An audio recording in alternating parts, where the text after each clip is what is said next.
sababu ni vizuri na vinastahili. Ni jambo la baraka sana kwa mtu yule ambaye anaweza weka Mungu mbele sana kuliko mambo yote. Ni kwa sababu unapoweka Yesu mbele, kila jambo linakuwa sawa sawa, na usimupe uwe mtu wa kumnyima shetani nafasi, kwa sababu muda mwingi shetani anakuambia uachane na Mungu, uachane na mambo ya kwenda kanisa, uachane na kumtumikia Bwana kwa sababu hakuna faida. Lakini nataka nikwambia kwamba zaidi ya mambo yote ambao shetani anasungumusa na moyo wako, Yesu atabaki kuwa Yesu. Na Biblia inasema ya kwamba hapa duniani sisi ni wageni ama sisi ni wapitaji. Kwa hivyo Yesu akiwa hapa duniani, aliondoka na jambo la kusema, mimi ninaondoka, ninaenda kuandalia makao. Nikimaliza kuandalia makao, nitakuja niwachukue muende mkafurahie ile makao ambayo nitakuwa nimeandaa. Kwa hivyo hata shetani akikuhangaisha hapa duniani, ambia shetani, wewe nihangaisha, lakini mimi ninajua baba yangu alienda kuniandalia makao, na ninajua kwamba mwisho nitafurahi na nitashangilia, kwa sababu Bwana wangu anaishi milele. Alikuwa amekufa lakini alifufuka, anaishi milele. Bwana Yesu asifiwe. Biblia inasema ya kwamba heri mwisho wa jambo kuliko mwanzo. Unajua watu wengi huangalia jambo mwanzo. Ukianza safari ya wokovu na uanze vizuri na umalize vibaya, basi nataka nikwambia kwamba utakuwa umefanya, kwa lugha ya Kiingereza wanasema ya kwamba ama inaitwa zero work. Yaani umeanza vizuri na ukamaliza vibaya. Umeanza Januari ukimwomba Mungu, umeweka bidii katika maombi, lakini inafika mwisho wa mwaka, basi wewe hauko katika mambo ya Mungu. Wewe umekaa mbali na Mungu. Wewe umekaa mbali na mambo ya kanisa.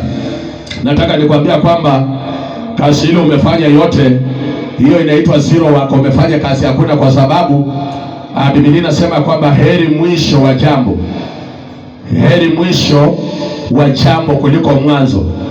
Bwana Yesu asifiwe. Kwa hivyo ni vizuri tumalize mwaka huu vizuri kwa imani, tumalize kwa bidii ya maombi, tumalize katika uaminifu, tumalize katika vizuri. Yaani Mungu akiangalia aone tumemaliza vizuri, kwa sababu ukiangalia wengi tulioanza nao Januari, saa hiyo wengine hawako, kwa sababu walifikiria Mungu huangalia mwanzo. Mungu anaangalia mwisho wa jambo. Mahali wewe unasema hapo ndio mwisho, hapo ndio Mungu anaangalia sana. Unaweza anza ndoa na ukose kuifikisha mwisho, Mungu anaangalia umeimaliza namna gani. Kwa hivyo jambo lolote ambalo unalianzisha, anzisha ukijua kwamba Mungu anaangalia mwisho wa hilo jambo, unalimaliza namna gani. Unaweza kuwa ulikuwa mwimbaji, ulikuwa unamtumikia Bwana sana, maybe kuanzia Januari, Februari, March, maybe ulikuwa unafanya kazi ya Mungu, ulikuwa unabidia kuingia kanisani sana, ulikuwa unaingia mapema, lakini imefika mwezi wa 12, wewe unaingia saa 5, wewe unachelewa, wewe unakuja kanisani siku ile unataka. Mimi nataka nikwambia kwamba Biblia inasema heri mwisho wa jambo kuliko mwanzo wake. Bwana Yesu asifiwe. Hiyo weka katika masikio yako, ama weka ndani ya moyo wako vizuri, ya kwamba siku zote utaishi hapa duniani. Weka hili jambo ndani ya moyo wako kwamba heri mwisho wa jambo kuliko mwanzo wake, kwa sababu hata hiyo wokovu ambao tumeokoka, tunasema tunakuja hapa kanisani tumeokoka, kama utaanza vizuri na ufike mahali urudi nyuma, kwa sababu wakati watu wanaendelea na safari, watu wengine huvunjika moyo, wengine husikia sijui wamesengenywa, wengine sijui husikia wamesemwa, wakarudi nyuma. Walikuwa wanatumikia Bwana wakaacha kumtumikia Bwana. Anaanza kusema kwamba nilitumikia Bwana kutoka Januari, hata hakuna kitu nimepata, unaanza kurudi nyuma. Basi nataka nikwambia kwamba hata ile ambao ulifanya yote, ulikuwa unamtumikia yote, ulifanya kazi ya bure. Kanisa, Bwana asifiwe. Kwa hivyo heri mwisho wa jambo kuliko mwanzo wake. Mbio shuleni, watoto ulikuwa naona tunaanza watu, hata mnaweza anza watu 50, mnaanza mbio kukimbia. Wamewambia kiwanja tunazunguka mara 24. Unapata mtu ako na mbwani kuanzia raundi ya kwanza mpaka raundi ya 10. Alafu hata mwingine anatoka kwa laini, mwingine anachoka. Sasa hawataangalia tu wewe vile ulianza tulikuwa naongoza vizuri. Mahali wamefunga kama wanasema kwamba hapo ndio mahali tunataka kujua mwenye anamaliza, hapo ndio wataangalia ni nani mshindi. Amen. Wanaangalia hapa ni nani ameshinda, si mwenye alianza, ni nani amemaliza vizuri na nani ameshinda. Kwa hivyo ni vizuri tuweze kufanya kazi ya Mungu kwa bidii, tukijua kwamba Mungu anaangalia vile tutamaliza hii maneno. Watu wengi wameanza na upendo, watu wengi wameanza na furaha, watu wanaanza na bidii, wanafika mahali ile bidii inaisha, ile furaha inaisha, ile uaminifu inaisha, ile kumtumikia Bwana inaisha, kwa sababu watu wengi wanakuja kwa Mungu wakiwa na matarajio tofauti, wakiwa na matumaini tofauti. Wakati unakuja kumtumikia Bwana, kanisa, Bwana Yesu asifiwe. Bwana Yesu asifiwe. Wakati unakuja kanisa kumtumikia Bwana, usitumikia Bwana ni kama ni mkataba ya kwamba Bwana, mimi nikikutumikia lazima ufanye hivi na hivi. Mungu yeye alikuumba na yeye ako na programu ya kila mtu. Yeye ako na maisha ya kila mtu. Anajua huyu mtu atatoka hapa, atafika hapa, atatoka hapa, atafika hapa, na akifika hapa hatapita. Kwa hiyo mambo ya kwanza kuleta mambo ambao haiwezi fanya kazi ya kwamba lazima Mungu nifanyie hivi. Hauwezi lazimisha Mungu kufanya kitu ambao yeye hataki. Bwana Yesu asifiwe. Amen. Bwana Yesu asifiwe. Amen. Na unajua kuna vitu vingine Mungu anaweza kataa kufanya kwa sababu maybe ya makosa yako. Kwa sababu maybe kuna mahali unafanya vibaya. So Mungu naye anasema kwamba pia mimi sitafanya. Maybe kuna mahali Mungu anataka utubu na wewe umekataa. Unajua watu wengi hufanya makosa na wanasahau. Wanafikiria pia Mungu amesahau. Mungu hawezi akasahau. Ukifanya makosa, kiona unaombea jambo na jambo linakaa ngumu, wewe rudi kwa Mungu, omba msamaha. Ambia Bwana, mimi kuna mahali nilikosea. Naomba Bwana uweze kunisamehe, kwa sababu mwanadamu unaweza ngamuka, unaweza waza, unaweza tenda jambo ambalo si nzuri, leo machukizo machoni pa Bwana. Kwa hivyo asubuhi leo nataka niseme kwamba wapendwa, hii safari Mungu anaangalia mwisho vile tutamaliza. Nakumbuka watu walikuwa hapa, watu wengi sana. Watu walianza na bidii, watu walianza tukiwa watu wengi, watu wakafika mahali wakaanza kurudi nyuma kidogo kidogo, step by step. Watu wanapunguka kidogo kidogo. Amen. Bwana Yesu asifiwe. Amen. Ninaona sasa hii ndio Sunday ya mwisho katika hii mwaka. Sasa hata ukiangalia wengine ujue hata wako wapi. Hata wewe sijua mahali wako. So wanaona tulifanya kazi mzuri. Hiyo si kazi ambayo Mungu anaangalia. Mungu anaangalia mnamaliza na mna gani. Kwa hivyo tuangalie mwisho wa jambo kuliko mwanzo wake. Nashukuru kwa sikukuu ambayo tumekuwa nayo. Na imani ya kwamba watu wamejibamba vizuri. Side stress, naona side stress ni kama imepunguka. Ama kuna nyingine imeanza tena. Bwana asifiwe. Si Christmas imeisha, hii ilikuwa inapea watu stress. Bwana Yesu asifiwe. Sasa tena ingine ni gani? Si Christmas imeisha? Phyllis, ni gani tena ingine? Januari shule. Na nilisema aje? Bwana Yesu asifiwe.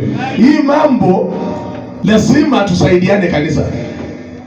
Hamwezi kutuachia hii maneno sisi tungangane naye na bishop haitatushinda.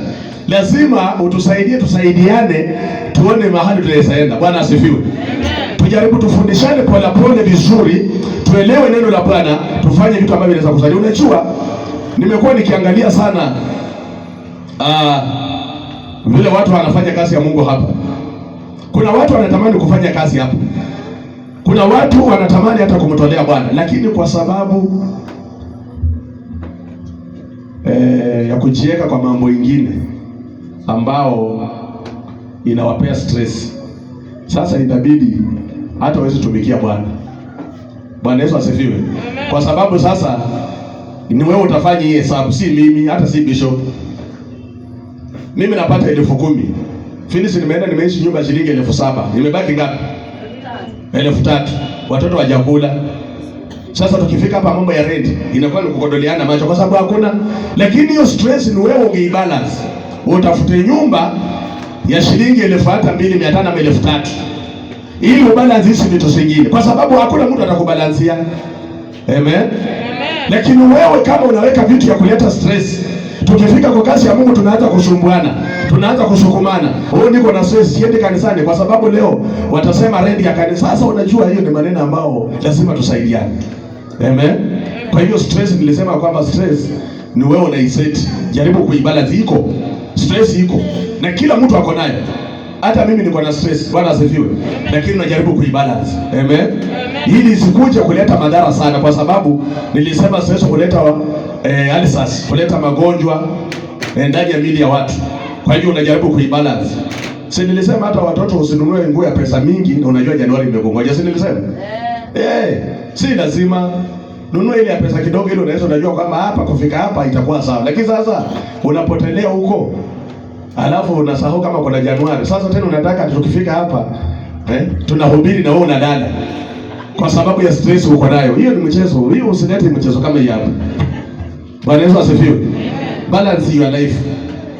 Balance maisha yako, balance ndoa yako, balance watoto wako. Amen.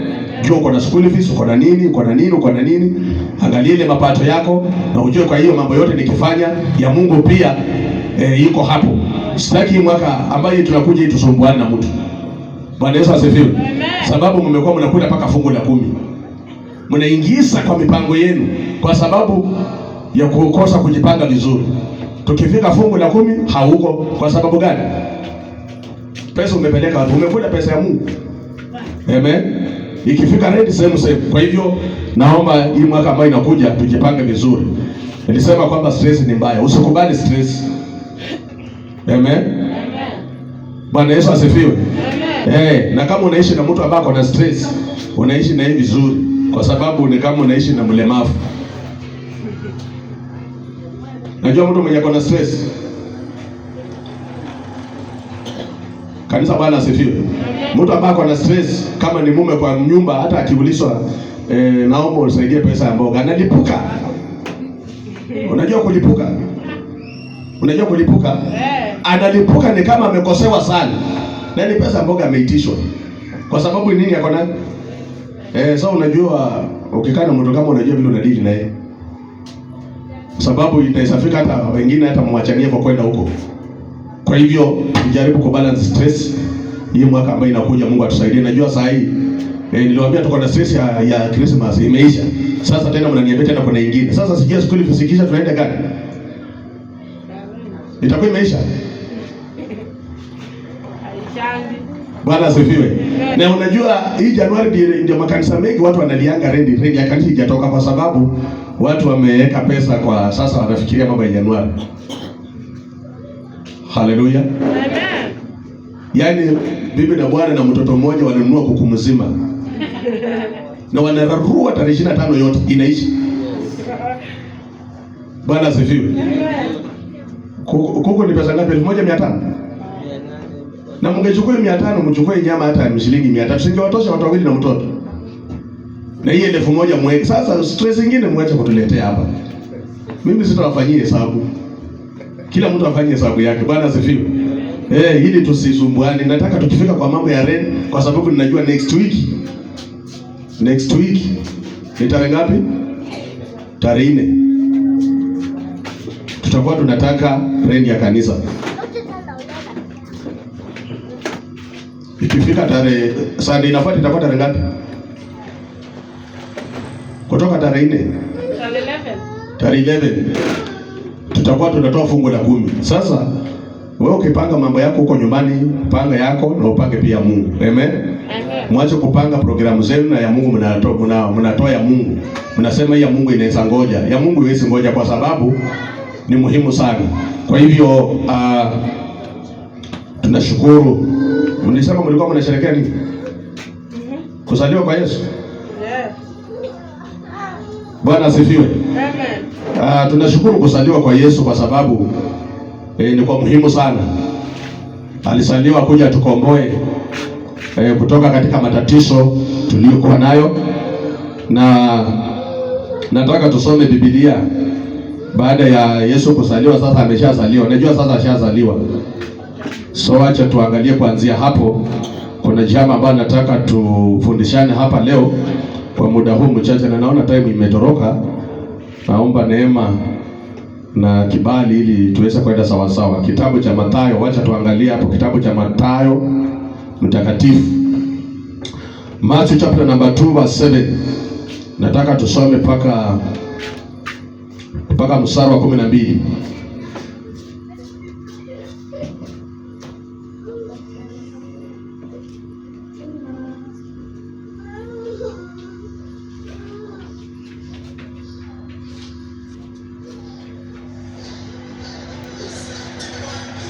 Kitabu cha Mathayo sura ya 2 mstari kuanzia mstari wa 7. Biblia inasema hivi: kisha Herode akawaita wale mamajusi faragani, akapata kwao hakika ya muda tangu ilipoonekana ile nyota, akawapeleka Bethlehemu, akasema, shikeni njia mkaulize sana mambo ya mtoto, na mkisha kumwona nileteeni habari, ili mimi nami niende nimsujudie. Nao waliposikia maneno ya mfalme walishika njia, na tazama, ile nyota walioiona mashariki ikawatangulia, hata ikaenda ikasimama juu ya mahali alipokuwapo mtoto. Nao walipoiona ile nyota walifurahi furaha kubwa sana, furaha kubwa mno. Wakaingia nyumbani, wakamuona mtoto pamoja na Mariamu mamaye,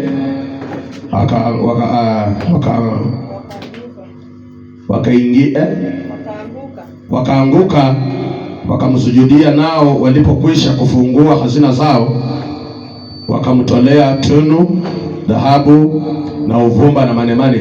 Mstari wa 12 mwisho. Nao wakisha kuonywa na Mungu katika ndoto wasimrudie Herode, wakaenda zao kwao kwa njia nyingine. Na Bwana bariki maandiko. Amen. Leo nataka tuangalie hapo kwa ufupi, alafu kisha nitaachilia vipindi zingine siendelee kama kawaida. Biblia inasema kwamba Yesu Kristo alipokuwa ameshazaliwa, sasa ameshazaliwa. Biblia inasema kwamba Herode aliita watu ambao wanaitwa mamajusi, wale watu wa kusoma nyota, akaweza kuambia waende mpaka Bethlehemu, waende waangalie mambo ya mtoto, habari ya mtoto, ama habari ile nyota ambayo ilionekana. Na wakisha thibitisha hayo maneno, waletee mfalme Herode. Herode alikuwa mfalme ambao alikuwa anatawala wakati huo Yesu akizaliwa. Kwa hivyo akawaambia, muende muangalie habari ya hiyo nyota ambayo imeonekana, alafu mkimaliza mlete hiyo habari, hata mimi niende nikamsujudie. Kwa hivyo kuna jambo rahisi sana hapa ambao nataka tulishika haraka sana kwa sababu ya muda. Bwana asifiwe. Amen. Niko na swali. Herode alisema, naomba muende Bethlehemu mthibitisha haya mambo ambayo inasemekana ya kwamba kuna nyota imeonekana. Walipofika kule, kweli walienda vile waliambiwa? So swali langu ambalo asubuhi leo nataka tujifunze leo ni kwamba, je, Herode alikuwa anataka kuona mtoto amsujudie, ama alikuwa na nia nyingine mbaya? Alikuwa anataka kumuua. Bwana Yesu asifiwe. Nataka niongee na watu ambao wameamuka. Unajua kuna watu wengine bado wanadada. Kanisa, Bwana asifiwe. Habari ambao Herode anapeana hapa, amesema ninawatuma muende muangalie habari hiyo nyota, alafu mkishathibitisha hiyo maneno ya kwamba kweli huyo mtoto amezaliwa, mniletee habari, hata na mimi niende nifanye nini? Nimsujudie. Anasema hata yeye aenda amsujudie. Lakini kuna jambo nataka tuangalie hapa kimakini sana, ya kwamba Herode, ile maneno anasema hapa si ile maneno iko ndani ya moyo wake. Amen. Amen. ile taarifa anapeana hapa ya kwamba waende waangalie mambo ya mtoto, alafu wamletee habari yeye pia kama mfalme aende asujudu mbele ya mtoto, ni uongo. Kanisa, Bwana asifiwe. Amen. Na hii ndio nataka leo tujifunze, kwa sababu watu wengi sana wanakaa kama Herode. Ile kitu ambayo anakuambia sio ile kitu ambayo iko ndani ya moyo wake. Kanisa, Bwana asifiwe.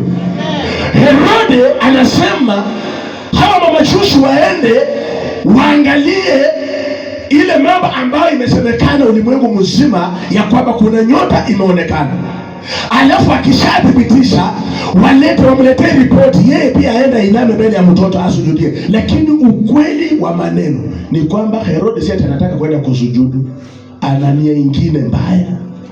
Bwana Yesu asifiwe. Sema nia mbaya. Nia mbaya. Mtu ani mbaya ama mtu kama huyu anaitwanga je kwa Kiswahili? Anaitwa aje kwa Kiingereza? Wacha tuone wazungu. Yaani ile kitu anakuambia si hiyo. Si ile iko ndani ya moyo wake. Ako na nia nyingine tofauti na hiyo kitu anakuambia. Ai.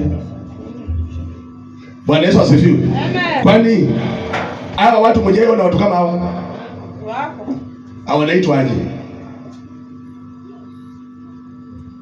Mungu mnawaita aje?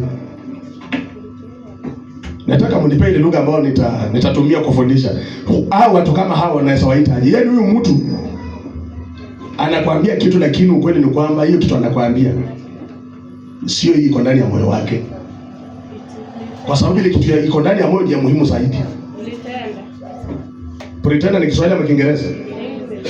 Kumbe hapa kuna wasomi. Pretender. Good, tuwapigie makofi mazuri.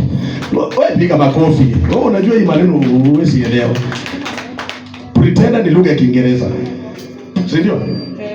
Wanajiita pretender. Na wako kwa hii Biblia, na hakuna vile utaniambia mtu pretender kwa Biblia, ameandika kwa Biblia, alafu unaniambia hayuko hapa ama hayuko kule unaishi ama hayuko pale unafanya kazi. Wako. Bwana Yesu asifiwe. Kwa lugha ya Kiswahili anaitwa aje?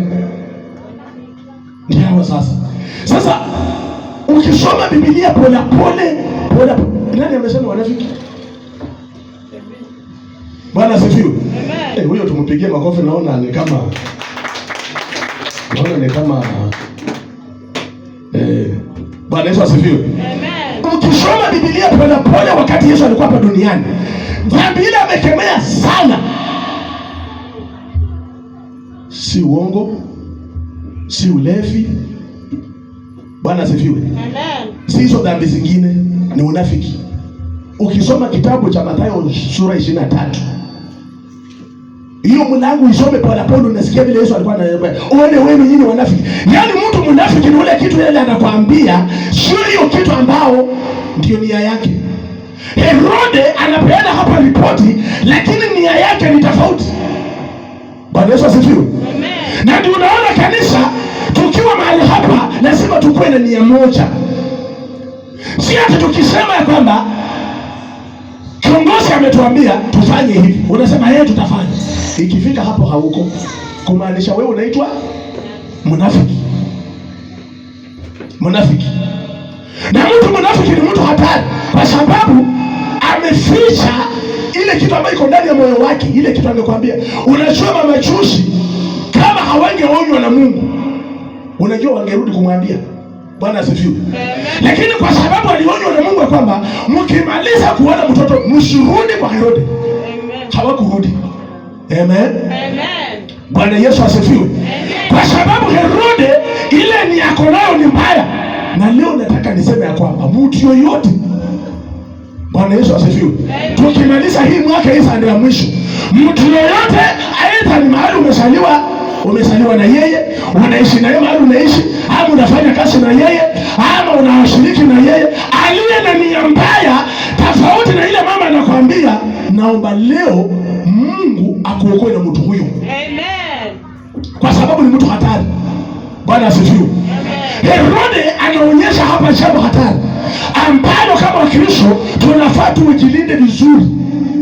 Ukituambia, Bwana Yesu asifiwe, Kanisa Bwana asifiwe. Kwa sababu ni tabia ambayo iko mahali hapa. Bishop mahali amekaa anajua kwamba Sunday tunakutana washirika wa Miracle wote kanisani. Amen. Hakuna mtu amemwambia sikuje kanisa, lakini unapata mtu hajakuja. Amen. Hiyo ndio nia tuko nayo hapa. Kumaanisha kuna kitu fulani unatuficha. Kanisa Bwana asifiwe. Kuna kitu ambao unaficha. Tunafasi sisi mahali tumekaa tunajua kwamba kama ni kukutana tunakutana. Na hii inatoka ndani ya moyo wa kila mmoja. Amen. Bwana Yesu asifiwe. Sio kukaa na watu wanafiki. Watu wa kujifanya, anajifanya na kupenda, lakini ukiondoka hivi anaanza kuongea nyuma yako vibaya. Bwana Yesu asifiwe. Amen. Kanisa Bwana asifiwe. Amen. Huyo ni mtu hatari. Huyo ni mtu hafai tukae naye hapa. Na hii mwaka vile inaisha, naomba Mungu atusaidie. Kama uko na hiyo tabia, ubadilike. Amen. Amen. Amen. Amen. Nimeona hapa watu wengi sana. Mtu anakuja tunaomba naye hapa. Ukikaa kidogo kidogo hivi, unasikia mama ameongea hata paka kwa bishop. Paka anaweka maneno ya uongo. Paka unashindwa. Yaani tunakaa hapa na watu lakini ile nia wako nayo. Kanisa Bwana asifiwe. Amen. Unajua kanisa mahali watu wamekusanyika hivi, kuna wengine wanakuja kanisani anakaa hapa anapiga hesabu ya kwamba hapa ninasapata kama watu 3, 5 hivi twende tufungue kanisa yetu. Umeona watu kama hao? Bwana asifiwe. Amen. Kanisa Bwana asifiwe. Amen. Kwa sababu kama unaweza kuwa hapa kanisani na unatoka kwa hii kanisa ama pale uko pale nyumbani umemaliza ibada, alafu unaanza kuongea siri za kanisa, unaanza kuongea ubaya wa kanisa, ni kumaanisha wewe ni mnafiki. Amen. Wewe ni mnafiki. Nimeona watu wengi sana au shirika hapa. Okay, mtu alikuwa anashiriki hapa alitoka. Wewe bado unashiriki hapa. Unaenda kuongea naye mambo hii kanisa sababu gani?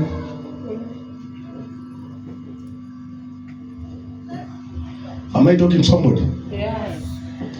Mtu alikuwa anaomba hapa, akaona ubaya wa hapa, akafanya nini? Akaongea. Wewe bado unashiriki hapa. Huyo mtu mkikutana mnaanza kuongea mambo hii kanisa kwa nini? Kama wewe si mnafiki, ni nini hiyo uko nayo? Because ile ni uko nayo, ile ni sisi tuko nayo. Sisi tunakaa na ule ambaye amekubali tukae na yeye. Amen. Amen. Bwana Yesu asifiwe. Amen. Ule amekubali hapa ni kwetu, hapa ni nyumbani, bishop ni baba yangu, anamheshimu, hawezi ongea vibaya juu yake. Hata kisikia mtu anamwambia no. Si mtu ule ambaye anakaa hapa. Ni mtu mnafiki. Ukisonga tu kidogo hivi, ile mama anaongea kwako. Na hiyo ndio mama ambaye imekuwa ikiua kanisa hapa. Hiyo ndio mama ambaye ilikuwa ikisumbua hapa kwa sababu tuko na maherode kanisani na wamenyamaza. Wamejificha. Bwana Yesu asifiwe. Amen. Kanisa Bwana asifiwe. Amen. Hautoi fungu la 10 hapa. Tukifika kutoa yeye hautoi. Lakini unatoa kwa kanisa lingine. Wewe ni mnafiki ama si mnafiki? Mnafiki. Ni nini hiyo uko nayo? Naomba hii mwaka ili inaisha hivi. Bwana asifiwe. Amen. Herode wote Mungu adili na wao. Amen. Bwana asifiwe. Amen. Kwa sababu huyu mtu hatari, yani anauliza muende muangalie habari za mtoto, muangalie habari hiyo nyote vile nimesikia. Hata mimi Herode ni yani mtu akujifanya. Ni mtu akujifanya tu. Ni uongo tu anakudanganya. Bwana asifiwe. Si ile kitu anakuambia si hiyo. Mtu pretenda ni mtu mbaya. Mtu mnafiki ni mtu mbaya. Hiyo dhambi Yesu aliikemea kabisa. Kwa sababu katika mkutano ambao alikuwa anatenda watu wengi walikuwa wanafiki. Watu wengi watu wa kujifanya, kujifunika tu ngozi ya kondoo lakini ndani umba mwitu. Haleluya. Lazima tukue na roho moja na nia moja. Tupendane. Bwana Yesu asifiwe. Kanisa Bwana asifiwe. Tuwe watu ambao kama kuna shida tunaitatua kwa njia nzuri, kwa njia ya upole na tunamaliza ibada, tunaendelea na ibada. Tunaendelea kushikana na bishop pamoja tukiendelesha ibada. Mimi nimeona watu wengine wametoka hapa, wengine wanakimbia sijui kanisa bila kwa mbaya, anatoka anaenda na anaanza kufikiria kurudi hapa. Mimi nisema hapo, ukitoka wewe enda tu. Ukitoka wewe fanya nini? Enda. Usikuje kutusumbua hapa. Kwa sababu hata watu unapata mtu mwingine. Hii ni mipango ya kanisa. Amen. Amen. Hii ni miradi ya kanisa. Tukitoa pesa hapa tuseme mama amesema tutoe mambo. Hii ni miradi ya kanisa, si miradi ya mama kanisa, si miradi ya dada fulani, ni miradi ya kanisa. Wewe unasema unaanza kusema, hiyo kitu amesema na usemi hapa. Unasemea huko nje. Bwana asifiwe. Hii mwaka inaenda kuisha. Watu wabadilike. Amen. Amen. Kama uko na jambo, njoo hapa kanisani. Tumalize ibada, kaa chini na bishop, mwambie bishop hii na hii ni mbaya. Amen. Lakini mambo ya kuongelelea huko nje. Tuna kanisa ndio topic ya kwako. Kanisa ndio topic ya marafiki zako. Hata paka wale wajui miracle, hata paka wale walitoka. Wengine hata mnaongeanga na wao, masimu napigana. Mimi unajua ukishatoka kanisani. Kwani tulijuana na sababu yako? Bwana asifiwe. Jana ulikuwa unanijua kama si miracle. Kwa hivyo sasa wewe ukitoka hapa ama mimi nikitoka hapa tunaongea nini? Ndio wale kanisa kuna watu wanafiki. Nini mnaongelelea? Kanisa inaendelea aje? Siku hizi watu waliisha. Hakuna hata. Alafu akimaliza kuongea tena anakuja anakaa hapa pole pole. Bwana asifiwe. Mambo ya kukuwa na tabia Herode kanisani tuache. Amen. Tuwe watu wangwana. Penda bibi ya pastor, penda bibi ya bishop, zungumza naye. Kama kuna mahali kuna makosa mwambie tu, mama hapa nimeona lakini si mzuri. Atakurekebisha kama mtoto. Si mambo ya unasonga kana. Ulikuwa unaona mama bishop yule alikuwa amefanya na alikuwa anajifanya. Mimi nilikuwa nafikirianga ni mtu mkubwa. Akiingia kwa hii nyumba nisikia bibi ya bishop hata anaweza jai nyumba yote. Kupata ni mtu mdogo tu. Sasa wewe ukapa kimakosa. Ukapa kimakosa. Bwana Yesu asifiwe. Tabia ya unajua hapa Herode alijifanya sana. Hebu soma Biblia yako na urudie mara 20. Hebu angalia vizuri bila anasema. Kisha Herode akawaita wale mamajusi faragani. Akapata kwao hakika ya muda tangu ile nyota tangu ilipoonekana ile nyota. Mstari wa 8. Akawapeleka Bethlehemu akasema, shikeni njia mkaulize sana mambo ya mtoto, na mkisha kumuona nileteni habari ili mimi nami niende. Hivyo ndio anasema. Lakini ukisonga hapo chini pole pole mstari wa 16. Mstari wa 16. Sasa ndio unajua ile kitu ilikuwa ndani mwake sasa inatoka. Yeye amepanga. Kwa sababu amesikia ule mwenye amesaliwa ni mfalme, roho ya wifu, roho ya chuki. Bwana Yesu asifiwe. Anaona mimi Herode sasa tena kuna kuwa na mfalme mwingine ambaye atakuja kunitawala hapa. Kwa hiyo kesho nataka kutangaza habari wakishaniletea ripoti kuua watoto wote wanaume. Hata huyo mwenye anasema mfalme akiwa ndani akufe. Hiyo ndio nia yake. Roho ya wifu. Wenye wifu Bwana asifiwe. Yes. Hawezi kukosekana.